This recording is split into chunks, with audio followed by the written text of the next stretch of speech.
talk about when you go out and you buy a guitar, and the reason why you should go to the store and actually pick up a guitar and actually start playing it before you purchase it is the reason why you should. That's what you should do.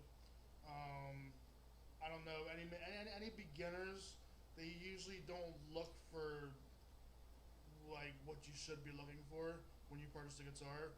Like make sure you can put your arm around the guitar before it happens. I mean, I've had students that had big dreadnought acoustic guitars and they couldn't put their arms around it or anything, but they went out and bought it anyway. But anyway, this guitar looks like it's really fancy and everything. It looks like it's fancy shaped and everything. But it's actually a wall guitar that James Hetfield and Dave Mustaine would use. That's why I bought it.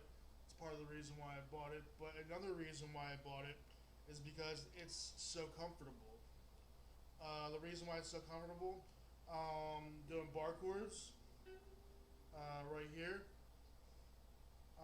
If you want to play a bar chord, all I have to do is push down on this right here and let this go up and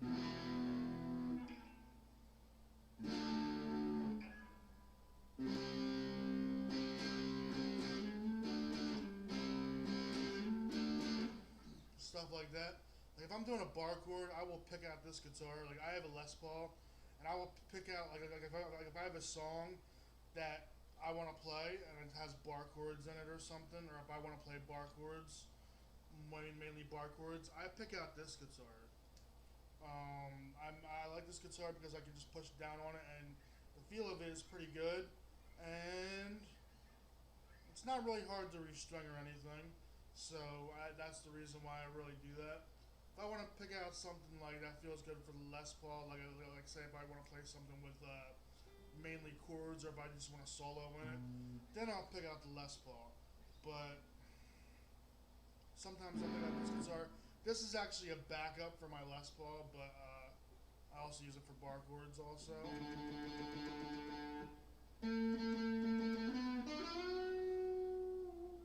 If I want to do something like I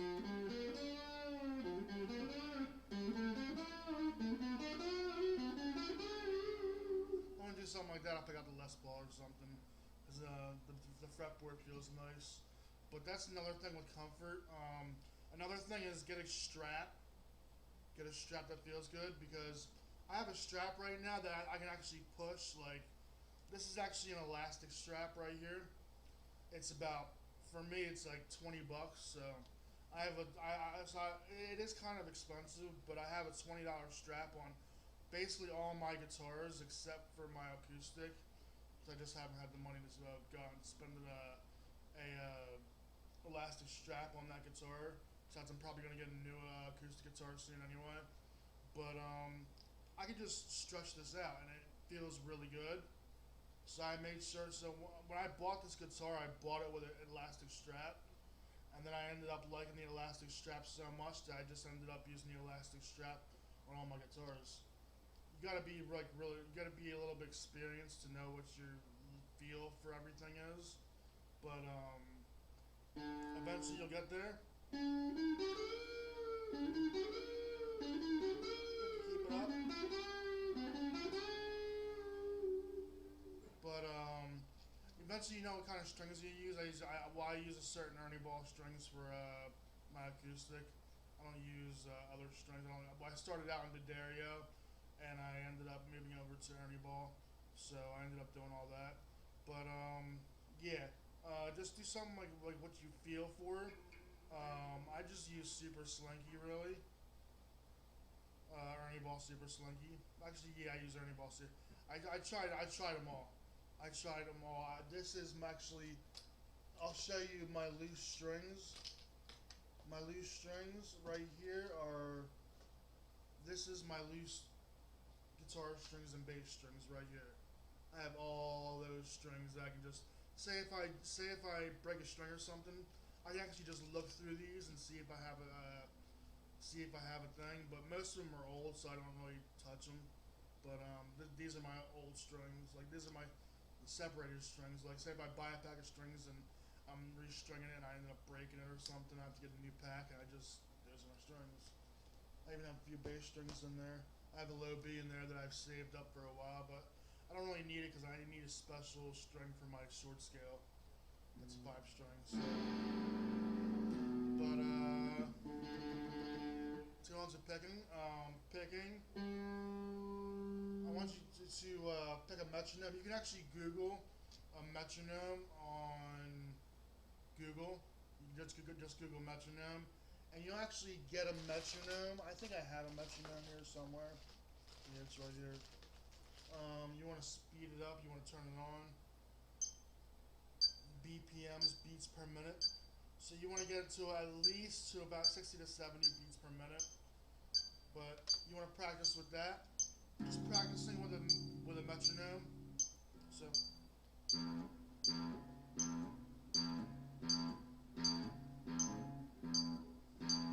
Or if you want to, you can get like 16th notes, but 16 notes are kind of hard.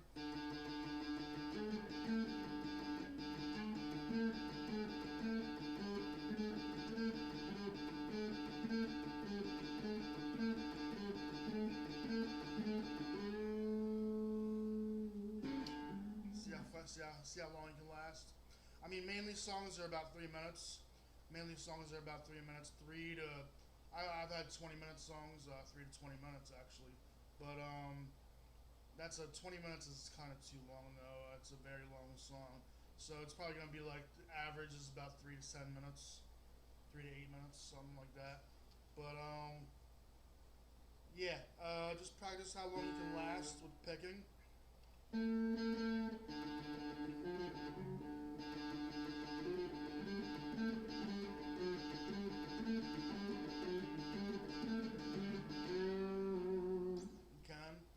I prefer just to mess around right now. Well, I'm just messing around right now, but I don't really want to get along. But or you can.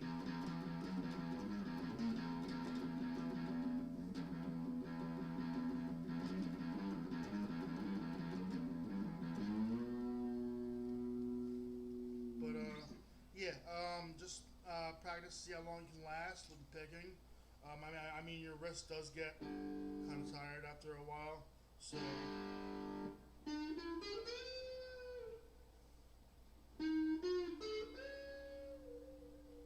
does kind of get tired after a while, so.